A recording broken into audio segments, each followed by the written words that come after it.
네, 튜멘토입니다. 튜멘토 006이죠. 1인 영어, 월천 시스템, 원생 한 명 확보. 얼마나 투자하시고 싶으십니까?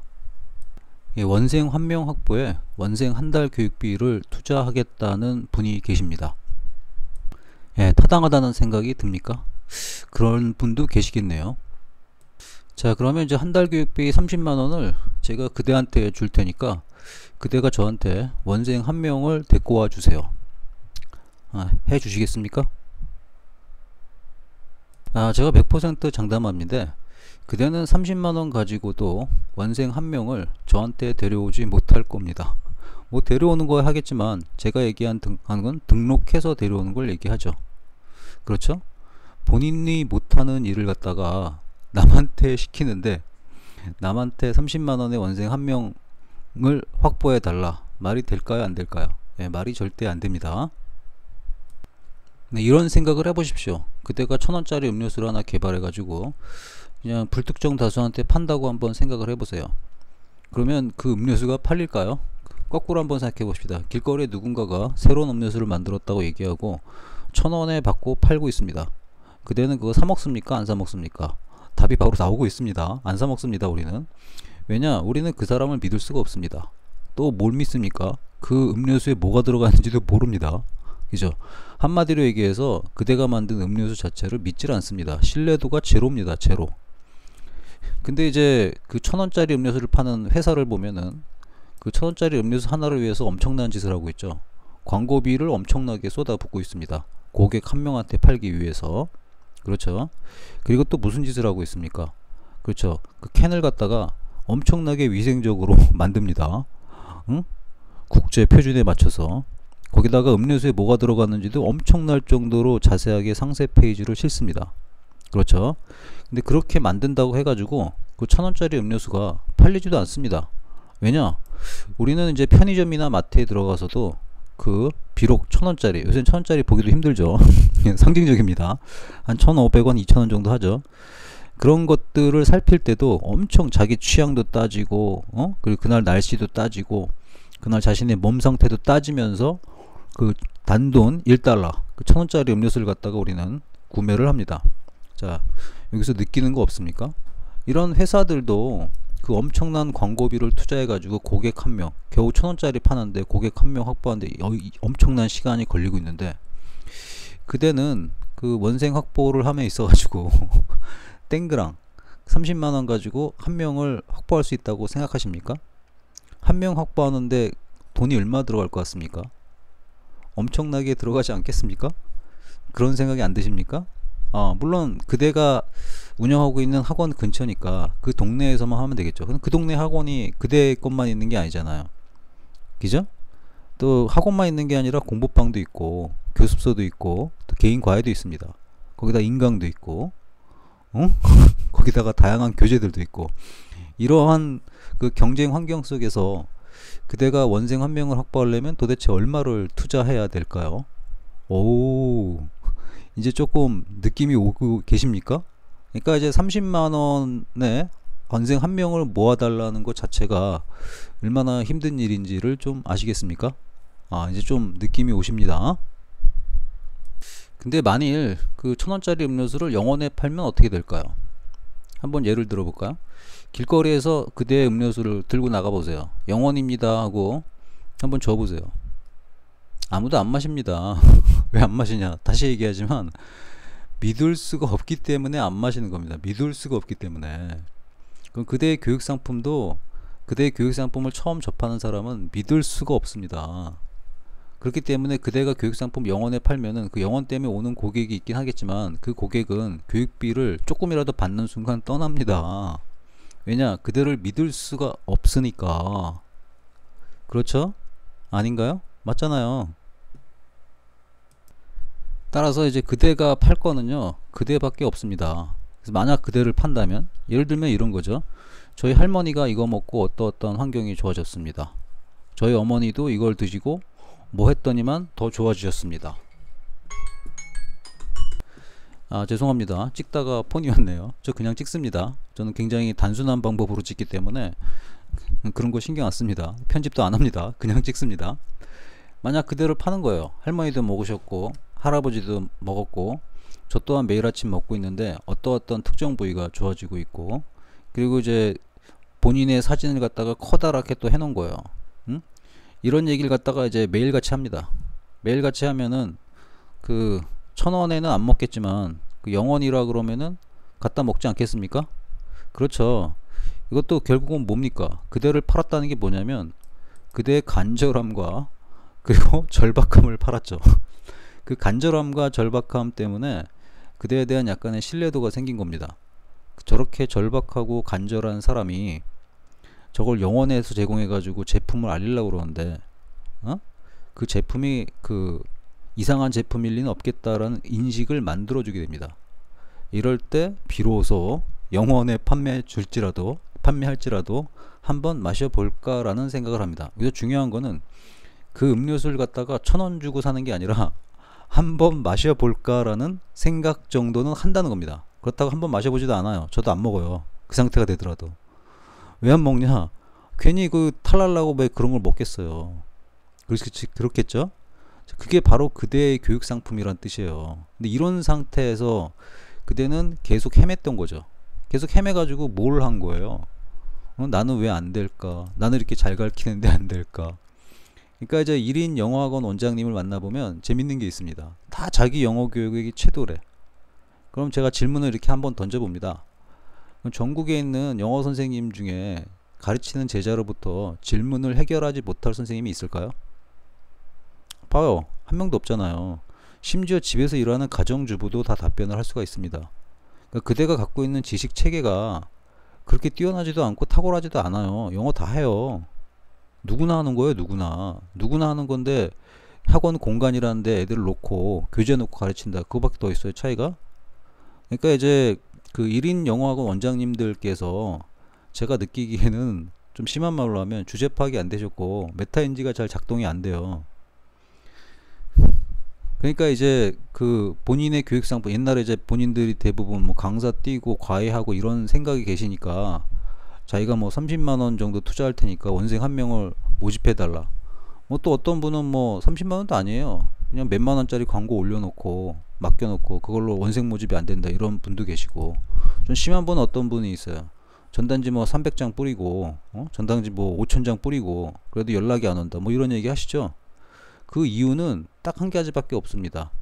그대한테 믿음이 없어서 그렇습니다. 믿음이 있어도 우리는 살까 말까 합니다. 1,000원짜리 음료수를 갖다가 먹으려고 그래도. 안 그렇습니까? 저도 그래요. 그대도 그러지 않나요? 마찬가지잖아요. 근데 왜 그대의 교육상품 30만원, 40만원, 50만원짜리가 광고 전단지 한 장에 등록을 할 거라는 착각을 하시나요? 불가능하죠. 그리고 또 저한테 마케팅을 부탁하시면서 30만원 드릴 테니 원생 한 명당 30만원 주겠다 하시는 분이 계십니다. 황당하죠. 제가 하려면은 할 수는 있습니다. 할 수는 있지만 그 원생 한 명이 아니에요. 왜냐면 한 명을 모으려고 그래도 그대 학원에 대한 핵심 포인트를 잘 찝어내야 되고 그 핵심 포인트에 맞춰 가지고 마케팅 유통에 맞춰 가지고 유통을 해야 되고, 그 다음에 교육 소비자들한테 어떻게 메시지가 닿을지도 생각을 해야 됩니다. 아무리 효율적으로 한다 그래도 한 명을 타겟으로 하진 않죠. 그죠? 그러면 이제 원생을 한 명을 모집하던 100명을 모집하던 마케팅 접근법은 똑같다는 겁니다. 그렇기 때문에 한 명당 얼마라는 그 계산식이 저한테는 좀 아주 낯설게 다가옵니다. 그럼 한 명을 그 확보하기 위해서 만들어 놓은 루틴이나 시스템 같은 건 어떻게 해요? 그 다음부터 계속 생기는데, 계속 생기니까 생길 때마다 돈 받는다. 뭐 그것도 괜찮겠죠. 그러면 이 초기 이 작업을 할 때 들어가는 비용은 어떻게 해야 될까요? 그거는 이제 들어가는 마케팅 운영하는 사람이 다 감당을 해야 될까요? 글쎄요. 그런 것까지 다 비용이 들어가 있는 거 아닙니까?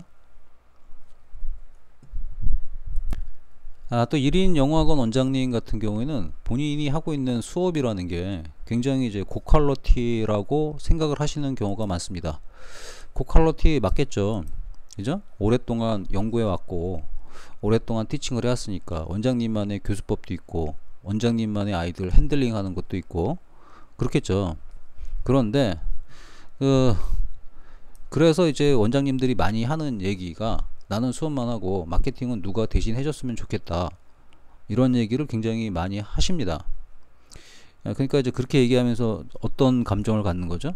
자기가 참여하고 있는 수업은 위에 있고 마케팅은 상업적인 거기 때문에 부가적인 일이다라는 얘기를 합니다. 그럼 이제 원장님이 생각할 때는 이제 수업의 질이 전부다라고 생각을 하시나요? 이렇게 생각하고 계신 분들이 되게 많아요. 수업이 좋으면은 알려져 가지고 누군가가 온다. 우리 한번 가정을 해봅시다. 원장님이 뭐 서울대학교도 나오고, 그죠? 원장님이 뭐 영어 전문 강사 테스솔 뭐 이런 것도 있고, 그리고 또 그동안에 화려하게 과외 시절에 뭐 대학교도 많이 보내고 이런 경력이 있다고 칩시다. 쳤어요. 근데 그런 경력이 있어서 학원을 오픈했는데 학생이 0명이면은 그게 무슨 소용입니까? 맨날 벽 보고 혼자 강의 연습합니까? 그죠? 그 착각을 하는 게 뭐냐면 그 원장님의 수업이라는 그 교육 상품 자체는요, 그 학생이 없으면은 성립이 안 돼요. 이걸 좀 멋있는 말로 하면은 고객이 전부다 이런 얘기 하죠. 고객이 전부예요. 당신의 교육 상품을 한 명도 안 사주는데 당신이 서울대를 나왔건 교육이 엄청 고품질이던 그게 무슨 소용인데, 어? 아무 효과가 없는 거잖아. 그럼 핵심이 뭐죠? 핵심이 고객인 거예요. 고객. 원생이 핵심이지 그대의 그런 능력이 핵심이 아니라고요. 그래서 제가 맨날 얘기하는 게 현실 인식이죠. 현실 인식도 이제 부드러운 말이고, 제일 노골적으로 제가 블로그나 이런 데 포스팅 엄청 많이 한 키워드가 주제 파악이라고. 주제 파악. 네 주제를 알라. 그대는 학생이 없으면 존재할 수가 없는 직업이라니까. 선생이라는 게 왜 선생인데, 혼자 있으면 선생이 아니잖아. 학생이 있어야지 선생이잖아. 근데 선생과 학생 중에 누가 갑이냐고. 선생님이 엄청 좋아가지고 그대의 수업을 듣고 싶어하는 사람이 많다. 그럼 그대가 갑이겠지. 근데 대부분의 경우 시작하는 단계에서는 누가 갑이냐고.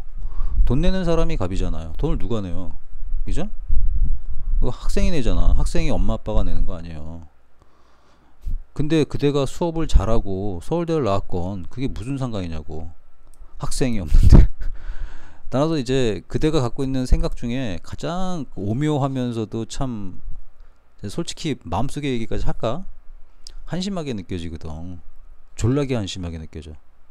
나는 수업만 하고 싶다. 수업의 질이 전부가 아니냐, 핵심이 아니냐, 뭐 이런 얘기 하는 거 들을 때마다 솔직히 제 마음속에서는 무슨 생각이 드냐면 그래, 그러니까 나한테 왔지. 내가 그 얘기는 들어줄게. 그렇지만 이 사람은 어떻게 하면 생각을 바꿔줄까? 개난리 칠 텐데. 그 옛날 그 유생들하고 똑같은 거 아니에요. 그렇죠? 실력 중요하긴 합니다. 근데 실력 이전에 학생이 있어야지. 학생이. 안 그렇습니까? 그렇잖아요. 그렇죠? 가끔 이제 블로그 서칭이나 키워드 서칭이나 학원 홍보 문구를 보다 보면은 진짜 많이 나오는 말이 제대로 된 영어예요. 그럼 그대가 하는 거는 다 제대로 된 영어고 남들 하는 거는 제대로 된 영어가 아닌가? 그래서 이런 문구는 뭐냐면, 제가 저한테는 어떻게 다가오게 되면은 남들처럼 똑같은 영어로 다가와요. 저만 그럴까요? 그쵸? 그 문구를 보고 있는 거기 엄마 아빠들도 그렇고 애들도 똑같아요. 제대로 된 영어. 뭐가 제대로 된 영어인데? 일반적으로 의사소통하고 영작하고 그리고 입시 생각하면은 내신 성적 잘 나오고 수능 영어 등급 올라가는 게 제대로 된 영어 아니에요? 그때가 아무리 제대로 된 영어로 외쳐도 성적이 안 나오면은 고객은 떠나고 학생은 떠나요. 이런 문구를 가지고 학생을 모은다는 건 무슨 뜻이에요? 그죠? 나는 남들이랑 똑같이 가르쳐. 나도 완오브 댐이야. 그러니까 나한테 와줘. 갑니까? 안 가죠. 특색이 없어요. 특색이. 그 다음에 또 제대로 된 영어하고 거기 굉장히 많이 나오는 문구가 뭐예요? 알 때까지 가르친다. 알 때까지 가르친다. 그 다음에 또 많이 나오는 얘기가 또 뭐 있어요? 무한보충. 환장하죠. 그런 문구는 그대의 애절함은 느껴지는데 감흥이 없어요. 감흥이. 누구나 다 하는 얘기잖아. 무한보충. 그러니까 이제 그 자본주의 사회에 살면서 가장 쉬운 경쟁이 뭐예요? 가성비 경쟁이잖아. 가격 싸게 해서 마진 조금 남기는 거. 요즘에 유행하는 거 알리 테무 같은 거. 그죠? 가성비 경쟁이잖아. 가성비 경쟁을 하려면은 그 정도로 해야 돼요. 엄청날 정도로 사람들이 느꼈을 때도 가격이 완전 적을 정도로 하는 게 바로 그 가성비 경쟁이라는 거. 근데 그 가성비 경쟁을 할 것도 아니면서, 그죠? 무한 보충 하는 거는 제가 느끼기에는 원장님이 줄 수 있는 게 시간밖에 없으니까 그 시간으로 가성비 경쟁하라고 있어. 시간 가성비 경쟁. 알 때까지 가리킨다. 그죠? 시간 가성비 경쟁을 하고 있는 게 원장님들이야. 응? 근데 그런 시간 가성비 경쟁을 볼 때 요즘 학생이나 요즘 엄마 입장에선 시간 효율성도 되게 중요한데, 뭐? 알 때까지 가르친다. 그럼 애들을 붙잡아 놓고 학원을 끝까지 간다고? 그런 걸 좋아하는 동네도 있겠죠. 그렇지만 대부분은 다 싫어한다고 보면 돼. 거꾸로 생각해봐. 그 원장님 그때가 학교 다닐 때, 응? 45분 있다가 수업이 끝나야 되는데 갑자기 선생님이 열정적으로 돌변하더니만 수업을 좀 더 하겠다고 그래요. 그거 좋아요, 싫어요? 저는 엄청 싫었거든요. 그때도 싫지 않았어요? 전 좋아요. 수업 조금만 더 해주는 게. 이런 애가 몇 명이나 되겠어요? 100명 중에 한 명 있을 똥 말똥. 있으면 걔가 이상한 놈이지. 학생 시절로 돌아가 봐야 누가 좋아하냐 그걸. 싫어하거든. 그래놓고 뭘 강조하는 거야? 나의 수업의 질은 우수하다. 나는 제대로 된 영어를 하고 있다. 이런 거 계속 하다가, 아, 학생이 안 모여. 왜 나를 몰라주는 거야? 그러면서 뭐라 그래? 제가 30만 원을 드릴 테니까 원생 한 명만 모아주세요. 이걸 해달라 그래요. 응? 자기 능력으로는 절대 할 수 없는 걸 갖다가, 그죠? 부탁하면서 자기 능력으로 할 수 없는 일을 부탁할 때는 그 이상의 그 돈을 지불해야 된다는 느낌이 안 드십니까? 그렇잖아요. 의사가 5분 동안, 환자 보고 나서 진찰료를 엄청 많이 받는다 해가지고 그대가 의사가 하는 일을 똑같이 한다고 해서 그대가 돈 버는 건 아니잖아. 의사는 그 정도의 돈을 벌기 위해서 투자했던 기간이 얼만데, 공부도 엄청 많이 했고, 그렇죠? 실습도 했고, 그리고 나서 그 포지션 간 거잖아. 근데 그대는 아무 전문가도 아니면서, 물론 영어 전문가인데 완어버 댐이잖아. 아무 자격증도 없고, 응? 학원 원장이라는 게 자격증이 없잖아요. 아무것도. 그냥 대학교 전문대 이상만 나오면 다 할 수 있는 거 아닙니까? 거기서 뭐 명문대 좀 나왔다 그래도 명문대 나온 사람들이 넘치고 넘치잖아, 사회요소에. 응? 그러니까 그대가 얘기하는 수업의 질이 전부 다 제대로 된 영어다, 무한 보충이다, 알 때까지 가르친다, 이거 다 필요 없다고. 뭐에 필요 없다? 원생 한 명 확보하는데 다 필요 없는 짓을 하고 있다는 거죠. 그래서 이제 남들이 이제 블로그를 해라, 뭐 SNS를 해라, 뭐 유튜브를 해라, 뭐 이런 얘기 하잖아요. 그러면은 이제 하시는 행동이 뭐냐면은 그 맨날 피자 파티 사진 같은 거 올려요. 응? 피자 파티 사진 올리면서 원장님이 기대하는 건 뭘까? 아, 우리 학원 분위기가 좋습니다. 이렇게 원장이 피자도 사주면서 분위기를 좋게 이끕니다. 그러니 저희 학원에 상담을 한번 오시겠습니까? 라는 거 아닌가요? 근데 거꾸로 생각해 보세요. 학원을 알아보는데 학원 블로그 들어갔더니 피자 파티 하고 있어. 응? 그 글이 막 올라와 있어. 아니, 교육비 내는 사람 입장 생각 안 하세요? 교육비를 내는데 피자 파티 하고 그러면은 돈이 안 아까울까? 돈 아깝잖아. 거꾸로 생각해. 영화 보러 갔어. 영화 보러 갔는데 영화는 안 틀어주고 대신 피자를 주는 거야. 응? 그 피자 먹고 돌아왔어. 그럼 만족해요? 불만족이요. 그득할걸? 내가 영화 보러 갔지 피자 먹으러 간 거 아니잖아. 어? 아닌가요? 그럼 그대 입장에서 생각해봐. 그대 입장에서 저한테 이제 블로그 코칭하고 학원 운영법을 배우러 왔더니 내가 맨날 딴소리만 하고 있어. 그리고 이제 성공하려면 이런 마인드셋만 가져야 됩니다, 이런 얘기만 맨날 하고 있다고 생각해봐. 그런 것도 중요하지, 넓은 의미에서. 근데 실질적으로는 뭘 알고 싶은 거야? 테크닉을 알고 싶은 거 아니야. 그리고 뭘 어떻게 해야 되는지 구체적인 거 알고 싶은 거 아니야. 그러면 제가 맨날 그런 뜬구름 잡는 얘기하고 있으면은 좋아요, 싫어요? 싫죠. 피자 파티가 그런 거거든요. 그리고 본인이 운영하고 있는 학원 블로그에다가도 이런 거 올려놔. 환장하죠. 그러니까 내가 지금 이렇게 여기 얘기한 세 가지가 별거 아닌 것 같은데, 이게 이제 포스팅이나 SNS 보면 맨날 올라온 얘기야. 나는 잘 가르칩니다. 나는 제대로 된 영어입니다. 알 때까지 가르칩니다. 무한 보충입니다. 그거 관심 없어요, 아무도. 우리 학원은 피자 파티도 했습니다. 더 관심 없지. 응? 오히려 저는 이건 안 올리기만 못한 것 중에 하나라고 생각하거든. 이런 짓을 하시면서 이런 얘기를 하시죠. 블로그 운영에도 효과 없어요. 그죠? 자, 그럼 지금 원장님께서는 제 유튜브 영상을 보고 있어요. 제 유튜브 영상이 조회수가 높을까요? 조회수 안 높아요. 근데 여기까지 따라왔죠. 왜 따라왔어요? 나는 그대가 필요한 내용을 얘기해주고 있거든. 그대가 어떻게 해야 된다는 걸 얘기해주고 있거든. 그러니까 어떻게 돼? 듣고 싶죠? 그리고 알고 싶죠? 아니에요? 맞잖아요. 저는 지금 답을 엄청나게 많이 드리고 있습니다. 그리고 니리나건 원장님들이 그 비즈니스 감각이 있는 분도 계시긴 하지만 대부분은 비즈니스 감각이 거의 없어요. 거의 없고 뭐라 그럴까 구세주를 기다리는 마음? 저 그런 거 굉장히 많이 느끼거든요. 저는 그대의 구세주는 아닙니다. 저는 그대를 높은 수준까지 이끌어줄 수 있는 능력을 갖추고 있는 멘토 역할은 할 수 있습니다. 그리고 그대의 비즈니스를 실질적으로 개선시킬 능력도 있습니다. 거기에 필요한 지식과 거기에 필요해서 여러분이 대처해야 되는 것 같다가 그 시스템을 구축할 수 있도록 저는 도와드립니다. 거기에 대해서 저보고 보장하라 그러면 저는 보장합니다. 100% 보장합니다. 그런데 그대가 저한테 이런 메시지를 많이 보냅니다. 문자나 뭐 이런 걸로 제발 도와주십시오. 이게 제일 황당한 거 뭐냐면 도와주십시오 라는 문구가 있어가지고 한번 살펴보거든요. 근데 자기에 대한 소개가 없어. 이거 뭐야 이거. 전 이런 생각밖에 안 들거든요.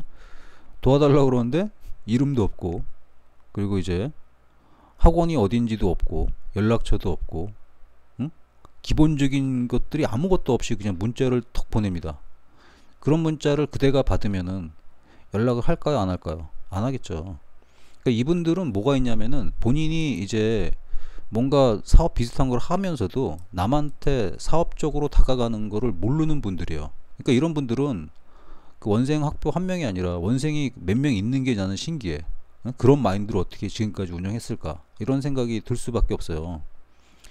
그리고 도와달라고 얘기했으면은 저게 있어야 될 거 아니야. 저한테 뭘 줄 건데, 응? 거래를 해야지. 저한테 거래를 하란 말이에요. 저한테 뭔가 비전을 보여달라는 거지. 어? 지금은 제가 이렇지만 어떠한 상태에 도달하면 제가 뭘 드리겠습니다. 그건 미래잖아. 지금 당장은 나한테 생기는 게 없잖아. 그런 메시지를 그대가 받으면은 그대는 그 비즈니스에 응해야 응하지 않아요. 응하지 않잖아. 그러니까 그대가 응할 만한 비즈니스를 저한테 제시를 하라고요. 응? 그대도 응하지 않을 비즈니스를 저한테 날리지 말라고. 그대가 응하지 않을 거는 저도 응하지 않아요. 그렇지 않아요? 그렇겠죠. 제가 참 그 대학교 시절에 해외여행을 조금 했는데, 해외여행 나갔을 때 제가 느낀 게 있어요. 미국 거지도 있고 뭐 유럽 거지도 있어요. 되게 한국 거지들 보면 어때요? 그때 보면 그때 제가 담배를 폈었는데 담배 하나만 주십시오라고 얘기해요. 한국 거지한테 느낀 건, 그리고 또 우리는 이제 담배에 대해서 문화가 좀 관대하잖아요. 관대하니까 우리가 어떤 짓을 합니까? 그렇죠. 그냥 거지한테 담배를 줘요. 뭐 한가피 얼마냐고. 어? 근데 이제 미국 거지나 유럽 거지는 당시 어땠냐면은 이렇게 얘기합니다. 담배를 한 개 팔라고 그럽니다. 담배를 한 개 팔라고 그래요. 그래서 저는 좀 황당했죠. 뭐 담배 한 개를 파냐, 뭐 이런 생각이 좀 들었거든요. 근데 담배 한 개를 팔아야 되는 거를 저는 한 개로 줬을 때 알았습니다. 왜냐? 담배 한 개 뭘 파냐? 그래서 한 개를 꺼내가지고, 말보로 담배였죠. 말보로를 갖다가 미국 거지한테 한 개 줬어요. 줬더니 인근에 있던 그 거지들이 전부 다 달려와가지고 자기도 한 개 달라고 그러더라고요. 우와, 저는 그때 미국에서 뭘 느꼈냐면 진짜 자본주의다. 진짜 자본주의다. 미국은 뼛속까지 자본주의 나라입니다. 그거를 저는 어떻게 생각했냐면 이거 배워야 된다 생각했어요. 그러니까 미국 거지는 프라이드가 있는 거야. 자기가 어떻게든 돈을 번 거 아니야. 돈을 뭐 길거리에 줍든 사람들한테 구걸을 하든 벌었어요. 그 돈을 가지고 저한테 협상을 한 거죠. 담배는 피고 싶은데 한 갑은 못 사겠고, 한 갑 못 사겠고 한 개 피만 피고, 피고 싶단 말이야. 그 한 개 피를 갖다가 저한테 이제 부탁을 하는 거였죠. 한 개만 팔라고. 자, 이 거지는 저한테 거래를 시도한 거지, 그 한국 거지처럼 저한테 구걸을 한 게 아니야. 구걸과 거래는 다르잖아요. 근데 이제 원장님들한테 이제 심어주고 싶은 마인드 중에 하나가 이 거래 마인드가 없어요. 제발 도와주십시오. 잘 부탁드립니다. 근데 부탁은 드렸는데, 받았는데 저한테 뭘 줄 건데? 저는 이게 항상 따라다니거든. 그리고 자기 문제만 나한테 얘기해. 자기 문제만 얘기하면은 저한테 뭐가 생기는데? 안 생기잖아요. 아무것도. 그죠? 자기는 아무것도 안 주고 그 나한테만 달라고 그래. 전 이게 한국 사람들한테 너무나도 세뇌를 받은 게 아닌가 싶을 정도로 저는 그런 생각이 들거든요. 그게 거의 노예 근성 아닙니까? 노예 근성? 그 정부에 대해서 막 이것 좀 해달라 저 해달라 하는 거 볼 때마다도 저는 그런 생각을 굉장히 많이 느끼거든요. 자기가 할 일을 왜 정부한테 시킬까? 그런 생각들. 저희가 해주는 게 너무 많다 보니까 사람들이 당연히 받는 거라고 생각하는 것 같아. 학교 교육도 얼마나 잘해놨어. 급식도 얼마나 잘해놨고 이런 거 엄청나게 받고 있는 거 아니야. 그럼 또 이런 얘기해. 우리가 세금을 잘 내서 그런다고. 다른 나라는 세금을 내도 그걸 안 해주잖아. 근데 우린 해주잖아. 근데 그런 거 정도에도 전 되게 감사하거든요. 감사한데 원장님들은 이게 몸에 배가지고 자기 비즈니스 하면서도 제발 도와주십시오라는 말을 너무나도 많이 외쳐. 그쵸? 그러니까 이제 이런 생각이 나오는 거야. 30만원 드릴 테니 원생 한 명을 만들어 주세요라는 얘기를 하는 거야. 왜냐면 자기 딴에는 30만원이 많이 주는 것처럼 생각이 들거든. 그렇지 않나요? 왜 그런 게 이런 사고방식이 생기는 게 원천이 뭐냐면 제발 도와주십시오 하는 구걸 의식이에요. 구걸 의식. 이게 한국인들한테 굉장히 많이 나타납니다. 구걸 의식이. 제가 뭐 전 세계인들을 아는 건 아니지만 그래도 좀 많이 만나봤거든요. 일본 사람도 만나보고. 그죠? 그래서 일본 사람들하고 그 한국 사람들의 가장 큰 차이도 제가 느끼는 거는 일본 사람들의 사고방식은 그래도 자본주의하고 상업적 정신이 굉장히 많이 들어가 있어요. 그런데 한국 사람들은 그렇지가 않거든요. 뭐 얘기한 김에 좀 더 얘기 드릴게요. 그 존중을 받고 싶어요? 아니면은 돈을 받고 싶어요? 응? 이게 한국 사람들 욕심이 뭐냐면은 그 존중도 받으려고 그러고 돈도 받으려고 그래. 그래서 안 되는 거야, 이게. 그때가 이제 학원을 운영하는데 학원 운영하고 있잖아요. 학원 운영하고 있으면은 돈을 벌고 싶어요? 아니면 존경을 받고 싶어요? 저는 물어보거든요. 그럼 다 돈 벌고 싶대. 그럼 뭘 포기해야 되지? 존경받고 존중받는 걸 포기하면 돼. 근데 존경하고 존중까지 막 받으려고 그러니까 뭐가 안 되는 거야? 매치가 안 되는 거야. 응? 이거 잘 이해 안 되죠? 응? 이해가 되게끔 제가 해줄게요. 오늘 얘기를 좀 많이 해주네요. 영상이 좀 기니까 나눠서 올리지도 않겠습니다. 그냥 영상을 보면서 사고방식을 개조하기를 기대하기 때문에 제가 이렇게 찍어 드리는 거예요. 그때가 뭐 교통사고를 당했어요. 당해가지고 그때가 좀 억울한 상태거든. 근데 교통사고를 낸 사람이 왔어요. 자, 그럼 선생님 선택해보자. 그대가 선택해봐. 그 교통사고를 낸 사람이 그대한테 돈을 주는 게 좋아요? 아니면은 미안하다고 진정성 있는 사과를 하는 게 좋아요? 자, 둘 중에 하나만 선택해야 돼요. 뭐가 좋아요? 당연히 돈 받아야지. 그죠? 당연히 돈 받아야 되죠. 이해됐습니까? 이 상황에서 한국인들의 정특이 뭐냐? 돈을 받은 다음에 진정성 있는 사과까지 요구를 해. 진짜 웃긴 거거든. 저는 이게 되게 웃기다고 생각 되게 많이 해요. 앞뒤가 안 맞아. 앞뒤가. 거꾸로 생각해 볼까? 그대가 이제 차 사고를 냈어. 응? 옆에 있는 차를 갖다가 스크래치를 냈단 말이야. 응? 그대가 잘못했지. 그래서 이제 그 친구한테 가볍게 제가 이렇게 냈습니다 라고 얘기를 하고, 응? 얘기를 하고 이제 보험사한테 처리해 가지고 사고 난 걸 다 처리해 줬어요. 그러니까 보험사 처리한 거라도 그대의 돈이 다 들어간 거 아니에요. 들어갔어요. 근데 갑자기 일주일 있다 연락이 오는 거야. 왜 그대는 나한테 진정성 있는 사과를 안 합니까? 자, 그때 기분이 어때요? 그때는 이미 그대가 잘못한 것에 대해서 돈으로 이미 다 지불을 했죠. 근데 갑자기 스크래치를 당한 그 차주가 연락을 와가지고 진정성 있는 사과를 원한다고 생각을 해보세요. 어떤 느낌이 듭니까? 황당하지 않나요? 황당하지. 이미 돈으로 지불이 끝났거든. 이해가 됐죠? 이게 한국인들하고 일본인들의 근본적인 마인드 차이예요. 그러니까 예를 들어 보면은 좀 민감한 거긴 한데 그냥 하나의 설명이라고만 들어주세요. 제가 갖고 있는 생각이야. 자, 한국 사람들 맨날 좌파 언론에서 맨날 어떤 얘기해? 뭐 진정성 있는 사과를 해라 뭐라. 사과하고 일본에 대해서 한번 검색을 한번 해보세요. 일본 엄청 많이 사과했거든. 거기다 못 가져줬어. 박정희 대통령 때 엄청난 지원금 줬어. 우리가 발표하지 않은 지원금도 있어. 다 조사해보세요. 다 있어요. 그럼 일본 입장에서 생각해봐. 돈 다 준 거야. 줄 거. 응? 그리고 이제 식민 지배했던 국가가 피식민지 국가한테 돈 주는 사례도 없어요. 전 세계적으로. 어? 미국, 영국, 프랑스 다 봐요. 스페인까지, 포르투갈까지. 어? 돈을 준 적이 없다니까. 일본 다 줬잖아. 아시아 국가한테 전부 다. 응? 그럼 일본 입장에서 무슨 입장이 들어요? 이미 자기는 그 책임을 다 했거든. 거기다 호구한 날 사과를 해서 사과까지 다 했거든. 근데 아직까지도 앵앵대. 그럼 무슨 생각을 하겠어요? 그대가 아까 이런 상황이랑 똑같은 거지. 스크래치를 그대가 냈던 차한테 돈을 다 줬는데, 그죠? 나중에 갑자기 뜬금없이 진정성의 사과를 하면 기분이 어때? 황당하잖아. 이게 일본의 지식인들이 갖고 있는 마인드예요. 황당하다는 거죠. 좀 이해됐습니까? 입장 바꾸니까. 나는 이런 사고방식이 그 1인 학원, 1인 영어학원 뿐만 아니라 1인 학원 운영하시는 그 원장님들한테 너무 많이 발견하거든. 그 대표적인 문구가 뭐야? 제발 도와주십시오. 그러니까 제발 도와주십시오. 그리고 이제 자기만 특별하고 남에 대해서 이익에 대해서는 생각 안 하는 이 사고방식. 그리고 또 학생들을 가르치면서 교육비는 제대로 받고 거기다 존경까지 받으려니까 맨날 이상한 얘기 하죠.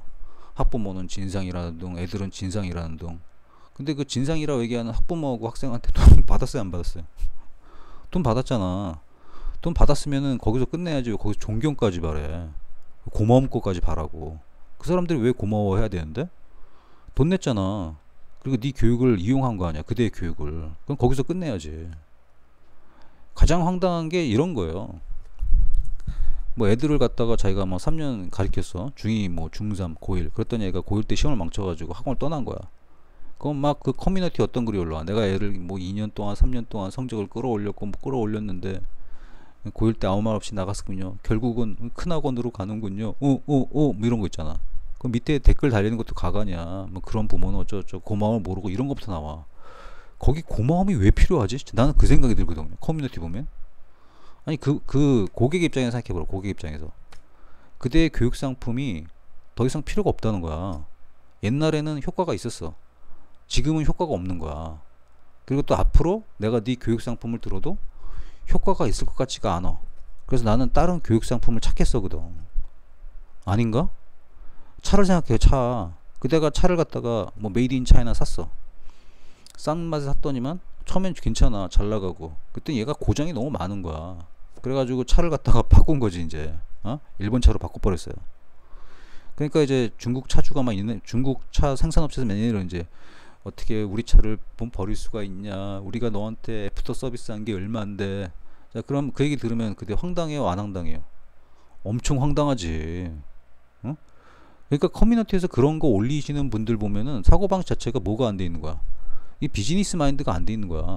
안 돼 있고 뭐만 해? 그냥 자기가 무슨 옛날에 고고한 학처럼 뭐 대단한 선생님인 것처럼 생각한다니까. 그렇기 때문에 이게 안 되는 거예요. 그 생각을 먼저 부시지 않으면은 그대는 월천 시스템에 도달할 수가 없습니다.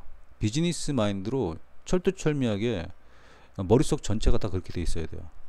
그리고 이거 끝나고 그 저한테 그 1인 영어 월천 시스템을 구축하는 방식이나 또는 그 블로그 운영 방법이나 이런 걸 체계적으로 해가지고 지속적인 시스템을 구축하고 싶으면은 상담 신청하세요.